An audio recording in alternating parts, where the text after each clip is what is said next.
Okay, so welcome.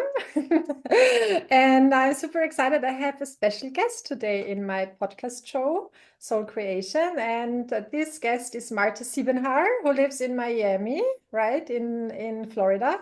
And we did connect via LinkedIn, I think, like 2 weeks ago. And we were just like, oh, falling in love kind of connection because we had so many things we wanted to talk about. And I think you have such an interesting background as a musician, like being a professional oboe player, oboist, and now you are also a coach. And I'm very musical. I do play violin and piano, and my boyfriend is a musician.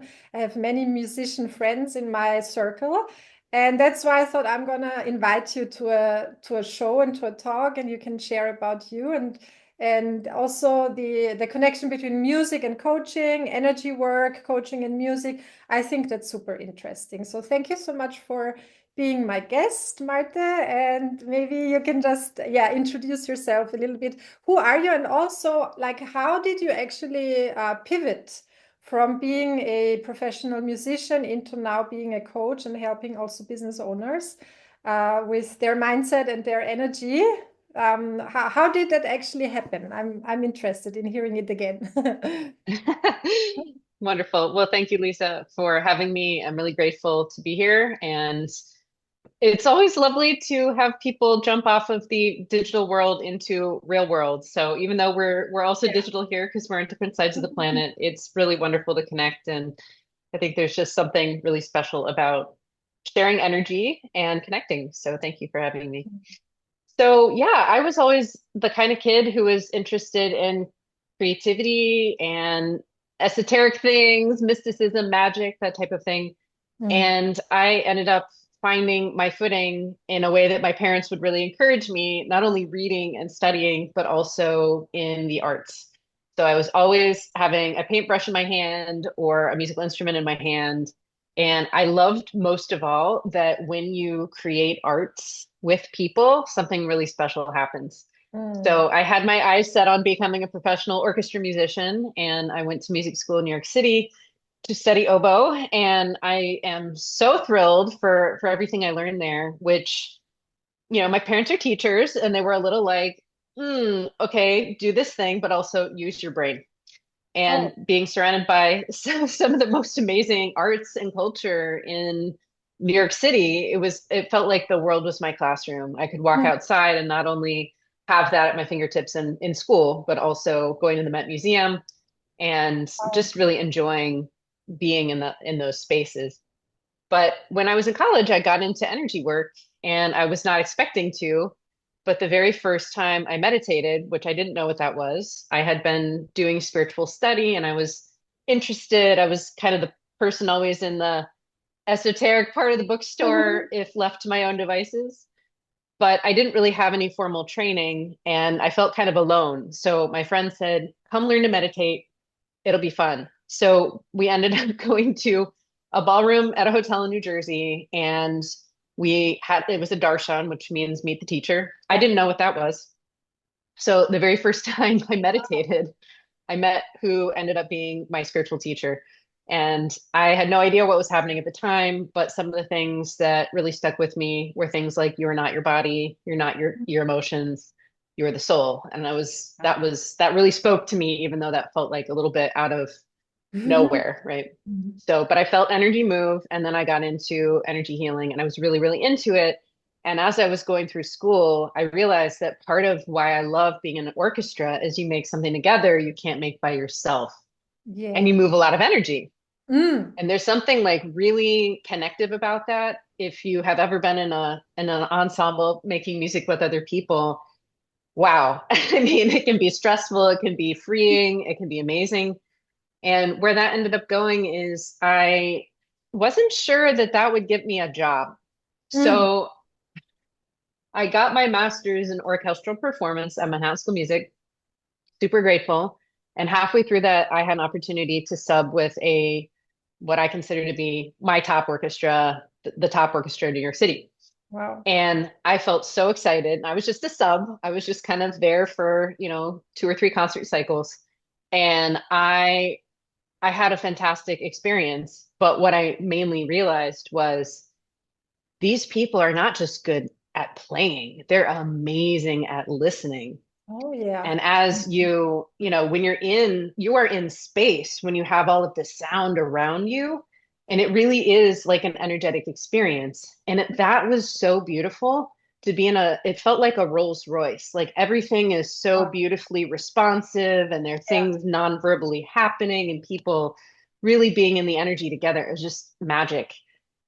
And then I realized that I wasn't really happy only doing Mhm. things that were on the page. I really liked ambiguity. I liked being in challenging situations, Mhm. places where maybe people disagreed. And there's a lot that in music you're working with disagreements all the time and coming to something you can produce together, whether or not you ultimately agree, you find a way, which I think is a really beautiful transferable skill to coaching and other ways.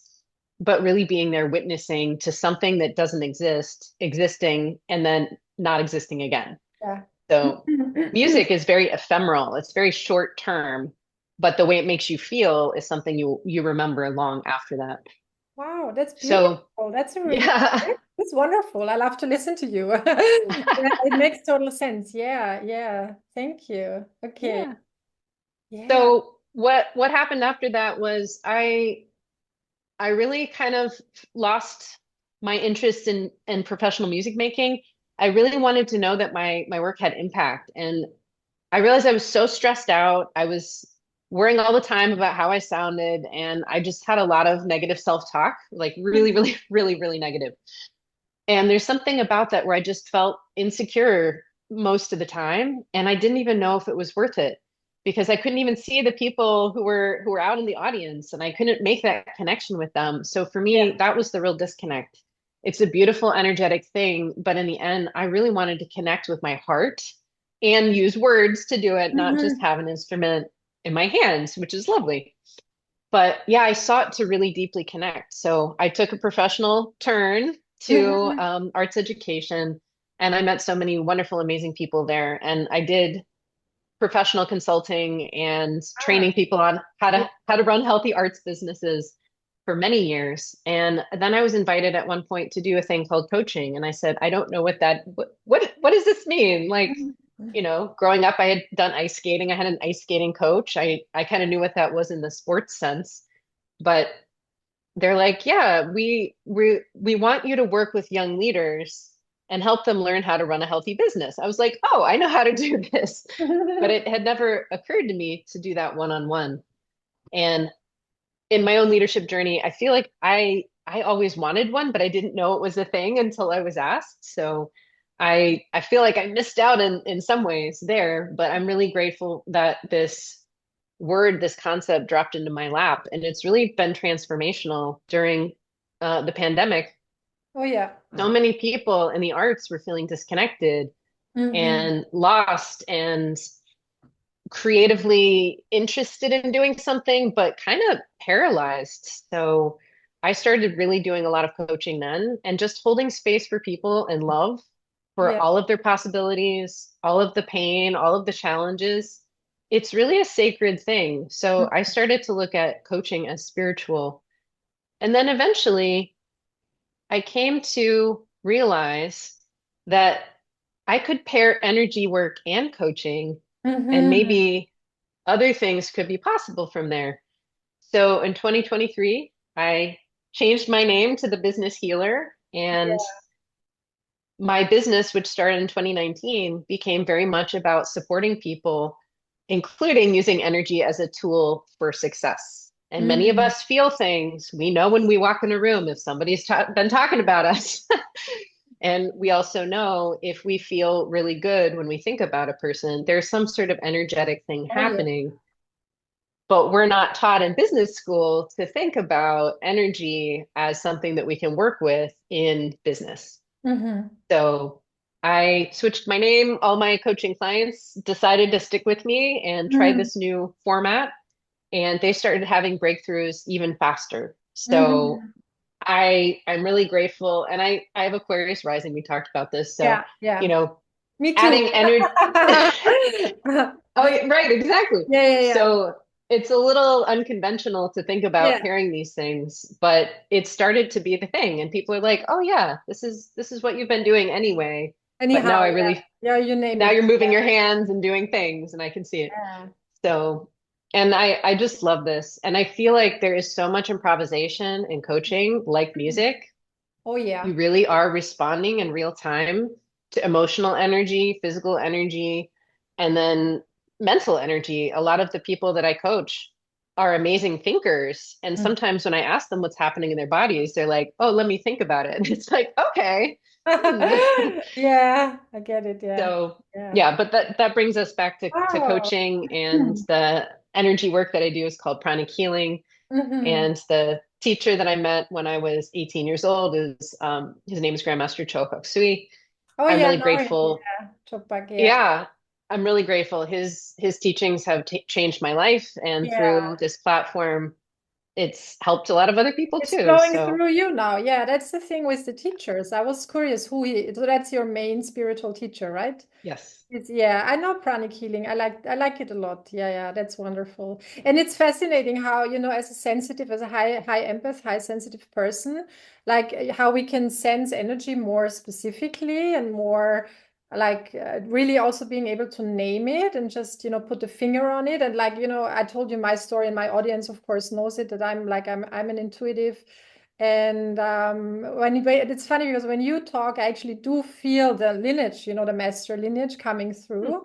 And it's so beautiful, really. Now I'm even more grateful for our connection, listening to it again, because I feel there's so many like synchronicities in what you are talking about, the connection with music, then the experience in being in an orchestra. I mean, I was never a professional musician, although I had the dream of becoming a conductor for some years when I went to high school. So I had a passion, or I still have a passion for conducting and orchestra music. And I had a dream of, because I do play violin and piano, so that's a good thing to have. But then I felt a calling to really go for the, personal development, going for spirituality, going to long retreats in ashram. So that was my choice, and I'm super happy with that. But I always feel that music and also the energy work, it's like something that's so innate to me.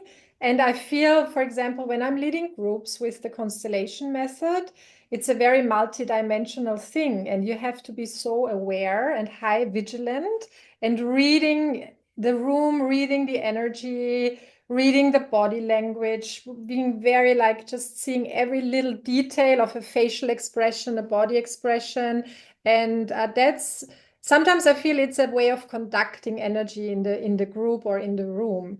And of course, as a musician, I mean, I just had like a year, I think I was playing in an orchestra, and I had the most like blissful experience. I mean, although it wasn't like a professional orchestra, but anyhow, just sitting in the orchestra and being surrounded with all the violins and being part of this bigger thing that's going on that like takes over. It was so, as you said, like ethereal. It was like so out of this world.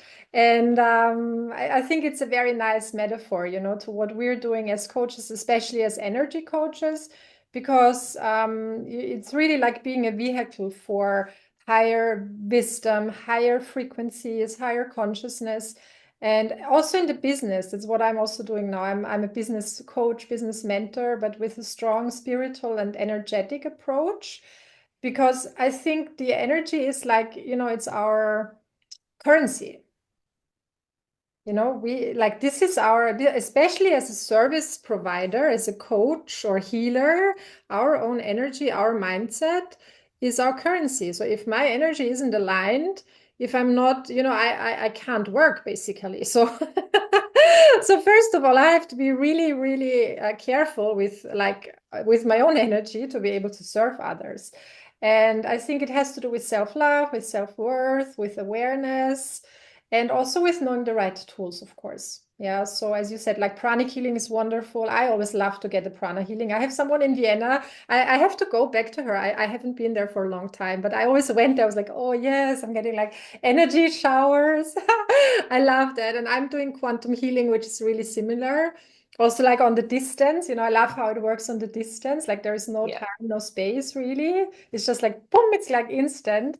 And we can change so fast with that. It's like it's not, I think it's not the intellectual level is as important also, like just being able to verbalize, to understand, to know, but then you have to go to a deeper level, to the subconscious and energetic level, to really change the paradigm, because only talking about it and knowing it will not change anything, and if you really change Right. the subconscious and the energy, you can create a different reality.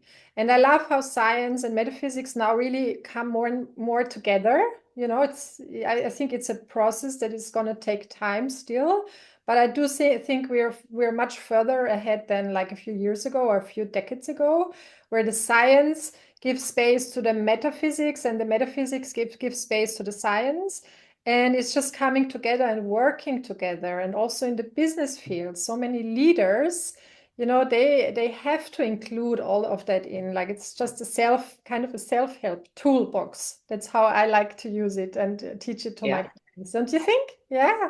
Totally. Yeah. Most of my clients are founders. Yeah. And I think there's something that you have to believe in something else other than yourself if you're going to actually become a business owner. Like there's Yeah. so many things that you don't realize you're going to need to know that you are going to have to figure out, and you can't do it by yourself. I'm personally a fan of YouTube and all of the tutorials and all the things, like you learn YouTube and then you learn there's a way to do YouTube, and oh my gosh, like it's feels like an endless Pandora's box in a good way, where you're like, oh, I didn't know I needed this skill, but it's come in really handy. Like I have a arts education background, and I've designed curriculum for 6-year-olds, and then a culminating concert where they not only bring what they've learned, but they also lose track of time if you've done it properly, which is like, how can you make a 6-year-old forget about time? There is Mhm. something about designing experiences that move consciousness and move emotions through Mm. time and space that I really loved about my early work in arts education.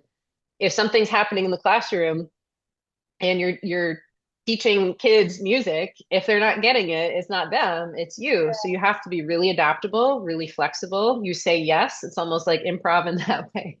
You say Mhm. yes, and you're totally vulnerable at the same time as you're totally present.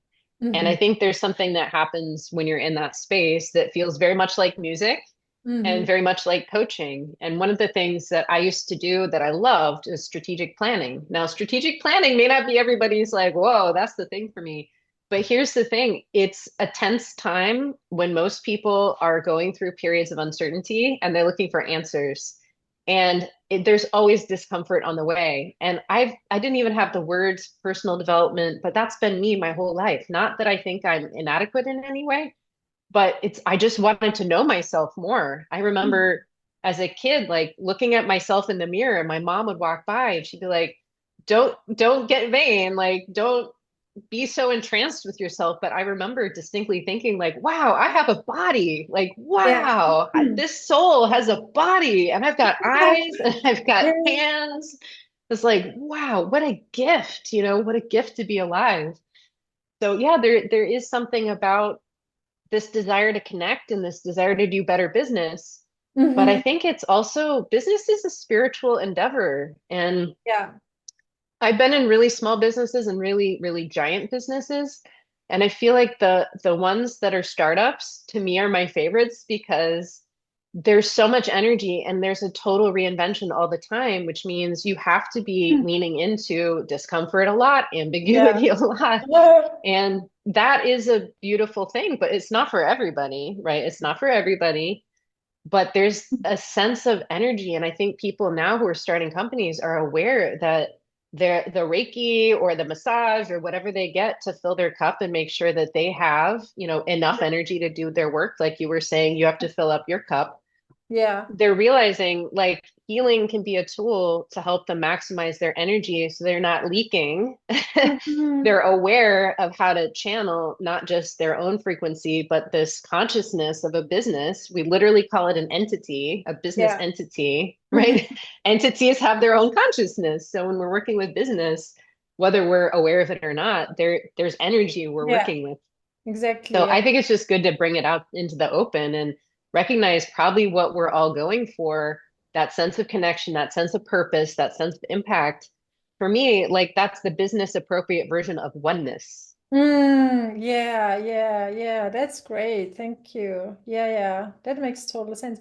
Yeah, and also what you said about the personal development, I always like to think of it as a service to the world, Mm, it's not only for our own like development, because then that can sometimes be a little like ego-centered, it's a spiritual ego-centeredness, which is a little yeah, weird because it's like the opposite of what you're thriving. You want to let go of the ego and you're kind of building it because you're so focused on your own thing.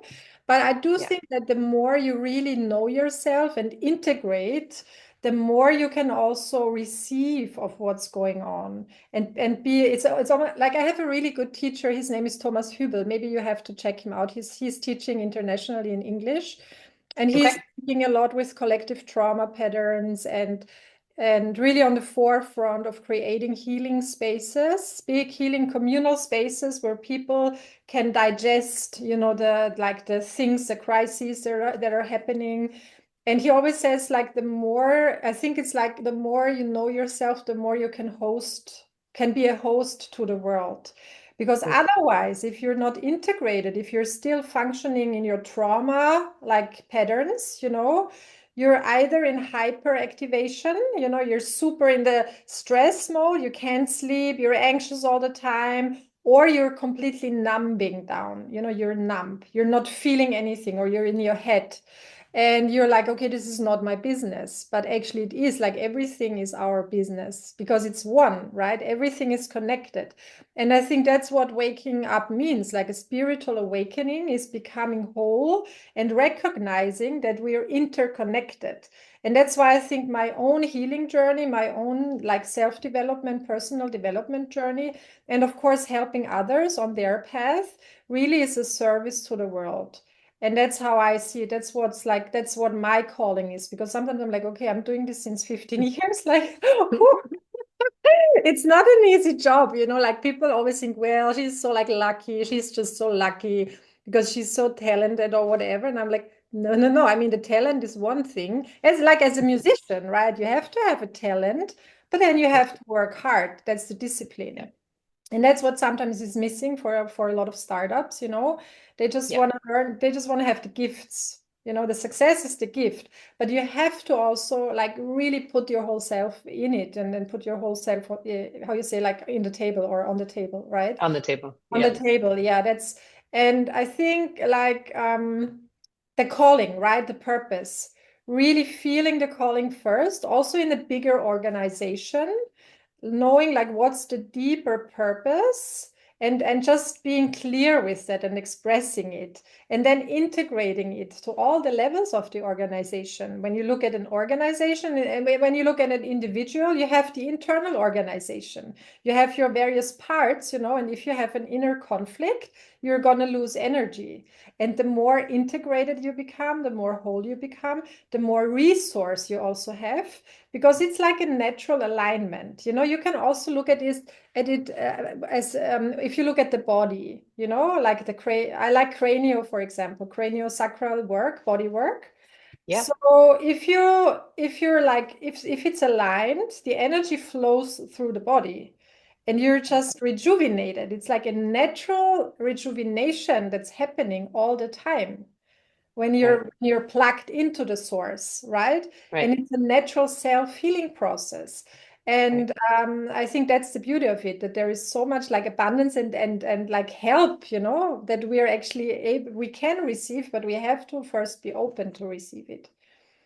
That Yeah. is so wise and so aligned with everything that I've been talking about with my clients recently. We've been really talking about how self-sacrifice And Mm. this idea that you have to shrink yourself or please others and then you'll be successful, we're Yeah. really starting to peel that apart and challenge that, Mm. because that is not wholeness, right? That is, there's something in me that is missing. So I have to look to the outside for validation or safety or certainty. And what we're really training, and 100% of the people who do my group programs say that they have a greater sense of self-trust after the program, which Yeah. is great because when we trust ourselves, we are whole. Hmm. Because you trust yourself, you trust the universe, it's all in alignment.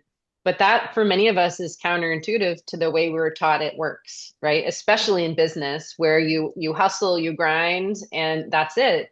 But we're really talking in my advanced prosperity group right now about how hustle and grind is a pattern of trauma that we need to Mm. overwrite, because it's completely devoid of yin energy. The female energy, it doesn't mean like, gendered. It just is like the stuff that you need when you're present.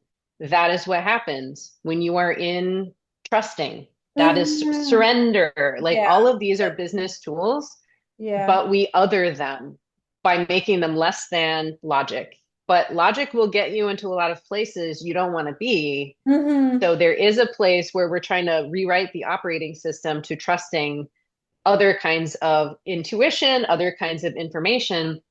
And some of the most successful business people out there talk about intuition, but when it starts to get too woo, they dial it back and Yeah. just talk about, more universal things. So I think we should normalize talking about energy, yang energy, very stable, very unmoving, very masculine, right? Mm. Yin energy is a little more like, I'm going to go with this and see where it takes me, which sends most of us in the business world into fear because we don't want to take uncalculated risks. But what you're saying is when we are whole and we can be a channel for what wants to come and express through us and our businesses, we take ourselves and the blocks out of the way Yeah, and we exactly. really start to allow the power that we have individually and the collective. And one last thing I'm going to say is Mm. for many years, I felt really insecure and I was told I was arrogant. And there are some, times I look back and I realize I was really the unhealed version of myself Yeah. that you know, took an attitude that was, not what my soul intended, but it helped me learn lessons about presence and softness and surrender and Mm. being in compassion. I couldn't be compassionate if I'd never experienced lack of compassion. And a lot of times that was the mirror being like, oh, that was me. I created that, right? And I'm grateful for all of the lessons. But one thing my teacher said, my spiritual teacher, is there's a difference between selfishness and healthy self-interest. Mm. And healthy Yeah. self-interest, people who are truly interested in themselves and their own growth, and like they self-study not to criticize themselves or, beat Yeah. themselves up, but to really say like, oh, okay, you're a soul, you're making choices. How did that choice work out? And if you can be honest with yourself and you are the person having this dialogue with yourself, it's one of the best training programs you can Yeah. possibly have is like the 5-minute self-review. Because when you are full of self, you actually are less selfish. You are Mhm. more able to be whole. You're more able to bring your gifts to the universe because there's no less than there. Yeah. There's like, you see yourself as a partner in your study of your life as it goes, not Mm. at the end, not only at the end of the year, but as you go. And in that way, constancy of aim and effort, that's what you were talking about. The hard work repeated over time creates your results. So if we're looking to have joy, if we're self-studying every day, like what was not joyful? Are there Mm. other choices I could have made? I wonder what would happen if whatever, whatever. Yeah, exactly. Again, not coming from this place of you're wrong or you're bad, but like, I made Mm. choices and now I can make other choices. What would happen if? And then we look at it again tomorrow. How did that go? Yeah, Where's the joy? You know, yeah. and I like solving for joy because joy is a strategy in business, and we never ever talk about that. But why Mm. else are we doing this if joy is not part of it, Yeah, right? yeah, exactly. Yeah, of course. I mean, joy is like one of the expressions of the soul. It's like the bliss, that's who we truly are. It's our innermost truth to be blissful. And that's like it. Yeah, of course, that's what's driving us, right? The passion, the joy, the talents, and then also just like the urgency of evolution, like just using the time wisely. That's what my teacher always says. I also have a really powerful spiritual teacher, and he always says that having a human lifetime is like winning the lottery because it's so rare to get the chance, to having a human lifetime. And only as a human, you have the Yes. higher faculties like intuition, imagination, free will, coming to full self-realization, knowing yourself, knowing God, and just using the time wisely because we are here for a reason, like we have a purpose. That's why I did my first book is Soul Creation. That's a book about really finding your purpose and also manifesting from a place of alignment with source and soul. And I wrote it because I know that many people, they have a feeling of being like it not important enough, not worthy enough, just being one of thousands or millions of others, especially when you're starting out a business, right? Because you're like, okay, I want to help people, but there's so many others out there. There's so much competition. Why should I make a difference? Because you have to make a difference. Everyone has to make a difference, and everyone is needed. And it's more about the co-creation now. That's the new paradigm Yeah. that can really make a change and not the old world. And as you said, we have to really like establish new paradigms and override the old ones. And I think, I mean, of course, one important aspect is the shadow work, the healing, really the deep healing. Like I work a lot with ancestral healing, really going back into the system, into the DNA of the family. And then, of course, you have karmic patterns, from past lives. You have cultural paradigms you're just born into, and it's all interconnected. So I always like to think of it that it's really not personal. What's happening, Mhm. what we're experiencing. Of course, it is personal, but then it's also not personal at all because it's a universal experience and everyone has the same stuff going on. Everyone has Yeah. fears, trauma, Yeah. insecurities. And then, Yeah. of course, on the other hand, when you have success, it's also not a personal thing because it takes so many and it takes grace. It takes like the support of the universe to really move, like to create the results. It's a co-creation with the universe. And So good karma. yes, and a good Let's be karma, honest. of course. Yeah, yeah. And that's why also I think, yeah, just being very like just aware of what am I actually putting out there. Also in my thoughts, like how much am I actually, silently judging someone or comparing. Hmm. It's all like ego. It's like it's a habit, it's a habit. And we have to be just like becoming aware and stopping it. That's the only way out, saying, okay, Yeah. this is not gonna make me happy. It's not leading anywhere. And what is the truth? And then we can operate from a place of truth and compassion and love. Because that's when we start there, we will create more of that. I think that's Yeah. what we can do. Yeah, always just coming back to that realization and then just being done with the bullshit, to be honest, Yes. Right. Like, And exactly. And what that makes me think of is if we're just responding and reacting and we're Mm, not asking ourselves those questions, we miss an opportunity to develop discernment. And when we yes. talk about trusting the universe, trusting self, we can only really do that if we have reached a level of discernment, being able to tell what is true. Like when somebody shares something and I get goosebumps, I know that is true. Like Mm, that's true between my soul and their soul. yeah. But unless we're really isolating like self, and that's what I mean about healthy self-interest, getting to know you doesn't mean you're like, oh, I'm totally bad or I'm totally great. Like working with boards of directors, they think they're great at everything or they think they're terrible at everything. It's Mm, it's very few people in the middle who are like, well, we're kind of good at these three things, but these two things we need some work on, and that's where we're going to put our time and focus.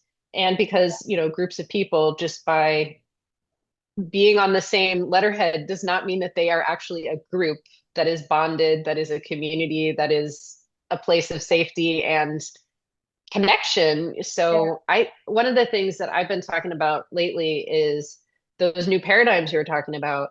Like for me, because of karma, we need to really question our business practices and look at if they are creating harm. Yeah. Because greed and oppression do not generate positive karma.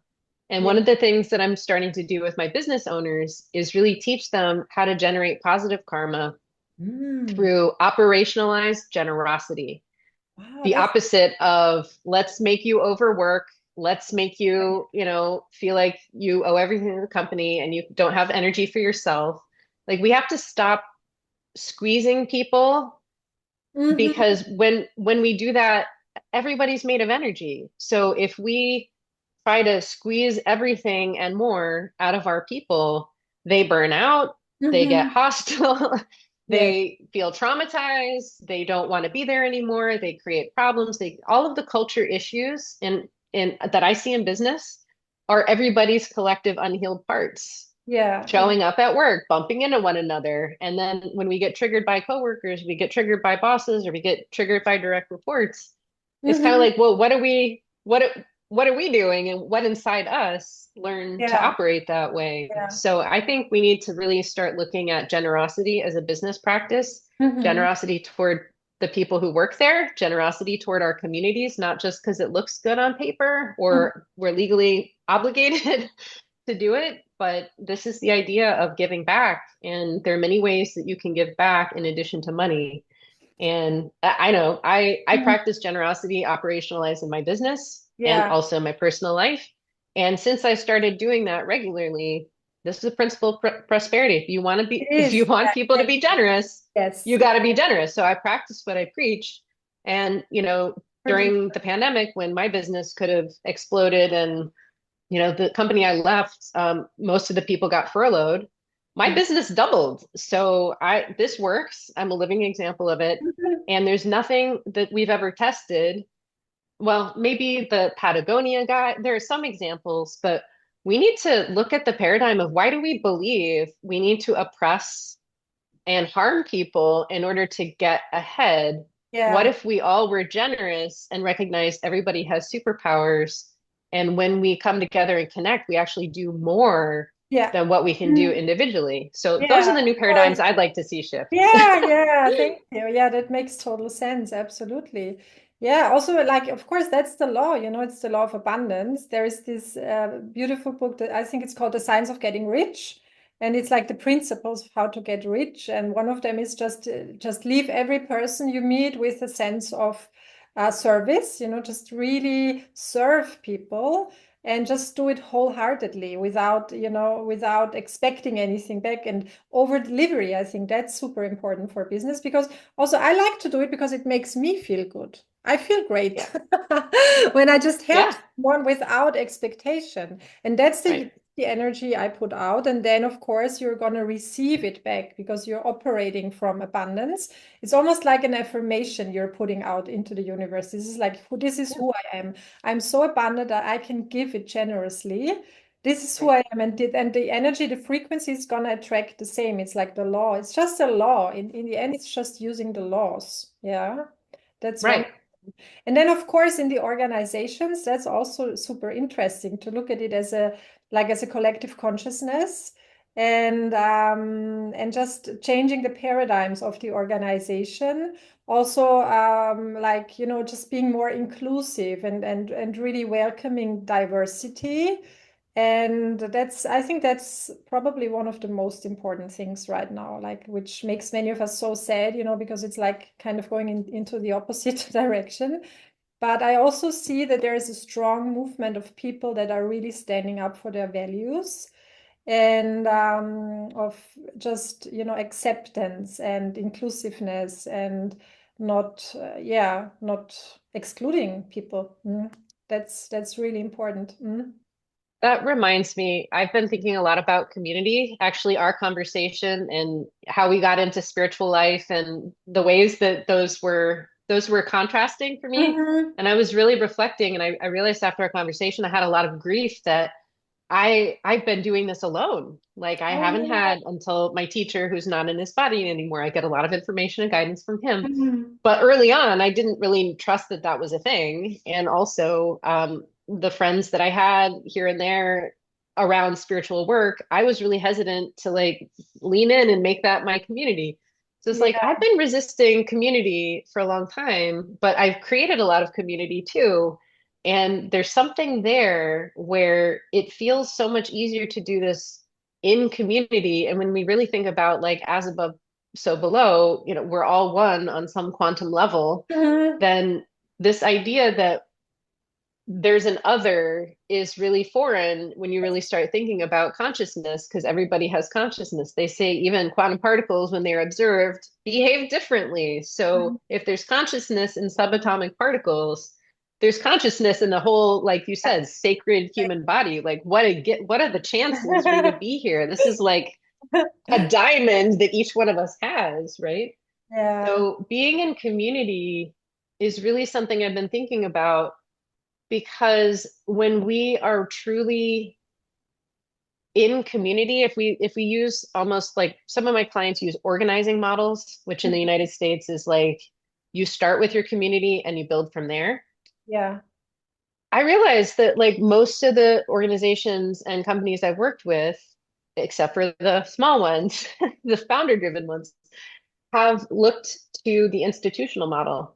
And I Hmm. realized that some of them, especially in the arts, struggle with building real audiences. They struggle with building human connection. And I realized it's because institutions don't know how to operationalize connection. They Hmm. operationalize the art form that they do, or the nonprofit mission that they have, and that's great. But if we're really going to create sustainability at a time when institutions, like people don't want to belong to institutions, they want human connection. I Yeah. was asking a client about social media and like who are the people she likes. She's like, I just want a face talking to me. I want a face talking to me, unscripted, telling me something true. And I think about like where businesses sometimes get it wrong, it's that they operate too much out of institutional values, which Hmm. aren't necessarily friendly to the people inside or even their clients and customers sometimes. Yeah. So I realized I've been trying to go about my own humanity as part of an institution, and I didn't feel like I felt alone, right? I felt alone. And I'm surrounded by these amazing community members. Miami is really the first place I felt like I had community. Yeah. And as we look to these new paradigms, it's like, what if we made human connection like the primary thing in our business model? What if Yeah. human connection is actually the most special thing? And if we're yelling so loud about our own point of view that we can't listen and truly connect and Hmm. be in our wholeness, Yeah. how are we actually going to serve the people we say we want to serve? So thank you for awakening a lot of these Yeah. thoughts that Yeah, have thank sparked you. this. Yeah. So how long have you been living in Miami? Like for a few years or? 12 Oh, years. okay, that's a long time. Yeah. I actually want to come to Miami this year, so we definitely have to meet when I'm coming. Come, I might have please. something to do there. Yeah, I have something. Amazing. Yeah. Yeah, Oh, that's I a love really that. wonderful conversation. Also, when you talked like now at the end, when you were talking about the organization and how important it is that people start to listen to each other more, it made me like think of the beginning of our conversation when you were talking about the orchestra, that a lot of it is really the listening part, just really tune. It's like it's an attunement practice. That's really what it is. That's what we do as healers or coaches or group leaders. It's really an attunement practice to just be connected with yourself first. I think that's the most important step, to feel yourself and ground yourself, and then to open up and just feel. what's going on in the room and not like shut down. And that's probably Mm. the same thing when you're playing in the orchestra. You have to listen to your own like sound, but then also you have to feel everyone, it's like a whole thing. And I think when it's synchronized, it's like a synchronization process. That's where something else is taking over. That's like the miracle energy, where like all of a sudden there is like grace and something we can't name and we can't explain. And we're just having like, we just feel aligned and we feel like the energy flowing through. And that's the rejuvenation part. And that's the power, like the empowerment we feel.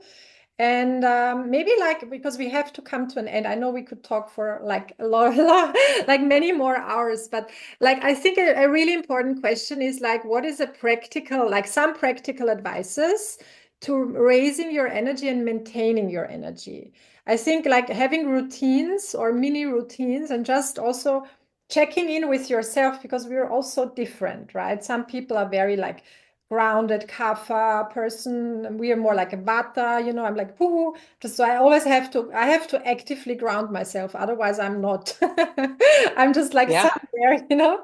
So just knowing your Yeah. own system, that's important. But what are some tips you can give the audience to raise the energy or to maintain a healthy energy? Yeah. Great question. And I love it so much. I love it so much. So I think for me, this is what I do. I get up, I leave my body, I do meditation, and then I ground, I go do exercise. So for me, I like to recommend both of those things, but I've been taking a lot of fitness classes and not necessarily going outside. And so I took a really long walk on Saturday after my prosperity retreat that I was leading. And I just walked for about an hour and a half. And I realized I had so many new ideas. I felt so rejuvenated. I felt so refreshed. So we get energy from the atmosphere. There's air prana. Prana just means Mm. energy, chi, ki, sun prana, earth prana, and air Yeah. prana. Oh yeah. And so take your shoes off, put Mm. them in the dirt, walk on the beach, go swimming in the ocean, take a walk outside, be in nature. And we have very different nature here in Florida than where I grew up. Mm. Very different nature. Things are a lot wilder here. But I realize like a lot of times when we feel burned out or stuck, we need to actually go get prana. We don't have enough energy. So first thing I always say, release your self-criticism, whatever. If you have a practice for just releasing being hard on yourself, please Mhm. practice that every day, because that's, even when you're on the self-development path, like you can also enjoy your life. And so you can give yourself 5 minutes and make your observations, see the choices you might make in the future, but then let it go Yeah. and replace that with something joyful. So for me, that's moving my body, that's eating great food.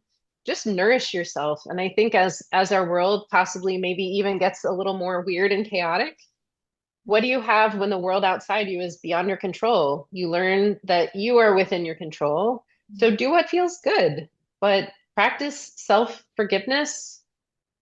Look at yourself, but also be gentle, be kind, show up for yourself. Mm. Nobody's going to show up for you if you don't show up for you. And yeah, get some prana in your body. That means breathe, that means move, that means get out in nature. And the sun is And important. Yeah. Sun. the Yeah. sun, yes, the sun is so important. We're in the And sunshine especially, state here. yeah, that's great. I mean, you live in Florida, but now, I mean, Vienna is good in spring and in the summer, but in winter it's pretty dark. But Yeah, even if it's dark, there is like between 11 a.m. and 2 p.m., I think there is a time window where my sister knows about it. She told me, I forgot the specifics, but she said it's a specific ray and light of the sun in this time window. So even if it's cloudy, you have to go out if possible during yeah, lunchtime. That's what I always do. I have like a routine. I just have my little path in Vienna. It's like I'm always like, I'm so fortunate I get to live in paradise, because Vienna is so beautiful. And then I just enjoy and I feel rejuvenated by just being outside and just feeling the yeah, sun. I think that's really important. totally, And then, of course, exercise, sports, nutrition, water, drinking a lot of water. I think that's also important. Having a totally. good sleep, having a good Good sleep. sleep, yes. Yeah. And then I think having healthy boundaries. I think that's maybe because Oof, many people, yes. if you don't have the healthy boundaries, you're just going to be drained so easily because you're just falling into weird situations where it's like, Overgiving. yeah, it's a, and now, I had to learn that like a lot to really listen to if it is a no or if it's a yes. It's a resounding no, it's a resounding yes. And now when I get a no, it's a no. I don't even question it. I don't even want to know why. I'm like, okay, thank you. Shortcut, yeah. Just Especially for compassionate, loving people. following the inner They're guidance. Yeah. Yeah, if you're an empath, you probably need bigger boundaries than you think. Yeah. So there's things happening in your body and in your mind that are probably likely not yours, especially if they're painful or obsessive. So yeah, stepping away from those. And also business owners, especially small business owners, we got to step away from work. It's actually not healthy. Oh, yeah. It's like over drinking. We Good things don't happen when you overdo it in any Mhm. way. That can be your health, that can be your relationships, your friendships, a whole lot of other things. So reach for community, reach for connection, human beings. We don't do Mhm. this alone, to your Mhm. point earlier. Yeah. So Yeah. Yeah. boundaries around work are good because sending that extra 16 minutes of emails doesn't actually make you more prosperous in my experience. So Mhm. Yeah. live Yeah. your life, enjoy it. Yeah, yeah, that's great. Yeah, yeah. And yeah, enjoy life. That's true. Don't over analyze or overthink it because, it's so short, like time is so short. And just being in a good, just having joy and being in a good mood and just, giving. I think that's also important. Really Yeah. giving wholeheartedly because this is gonna make you feel so happy. Yeah. And Mm. if you don't have enough energy, that's really hard. So Yeah, definitely. exactly. Yeah, yeah. Wow, thank you so much, Marte. It was such a Thank beautiful, you. beautiful talk. And I'm Loved it. I'm really looking forward to connecting more with you online or offline and when I come to Florida, hopefully. I want to go to Florida. I've never been to Florida. I've been to the US so much, like in so many different, like East Coast, West Coast, Midwest, Southwest. I want to go to Alaska. That's on my list because I have a Oh, and I want to go to Florida because I think it's nice. really nice. And I have a lot of connections in Florida. So I might come this year and then we definitely have to meet. Totally. I would love that so much. Yeah. Well, you're welcome anytime. Please do. Please come. Okay, Marte. So have a Cool. beautiful day. Thank you so much. And yeah, talk Thank soon. you.